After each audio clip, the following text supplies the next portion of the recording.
కాలదేవి ఆలయం.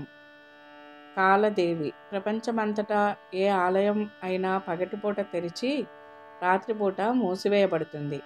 కానీ రాత్రంతా తెరిచి ఉండే ఆలయం ఒకటి ఉంది. అదే కాలదేవి ఆలయం.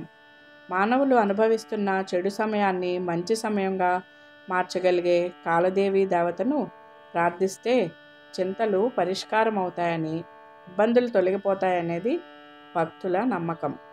అందుకే ఈ దేవతను సమయదేవత అని కూడా అంటారు.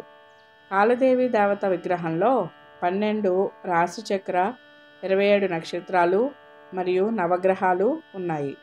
ఈ కాలదేవి అమ్మ సమయ చక్రం నడిపే అమ్మవారిగా కొలుస్తారు. ఈ దేవత యొక్క దర్శనం మీకు లభిస్తే చెడు కాలాలు మంచి కాలంగా మారుతాయి. ఇది సమయం మారుతున్న ఆలయం కనుక దీనిని టెంపుల్ ఆఫ్ టైం అని పిలుస్తారు.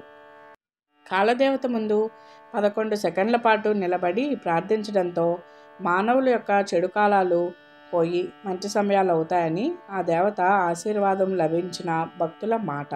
ఈ ఆలయం రాత్రంతా దర్శనం కోసం తెరిచి ఉంటుంది. అమావాస్య రోజున యజ్ఞంతో, పౌర్ణమి రోజున ప్రత్యేక పూజలు జరుగుతాయి. తమిళనాడు మదురై జిల్లాలోని డి కల్లుపట్టి పక్కన గోపాల్పురం దగ్గర సిలార్పట్టి అనే గ్రామంలో కాలదేవి ఆలయం ఉంది.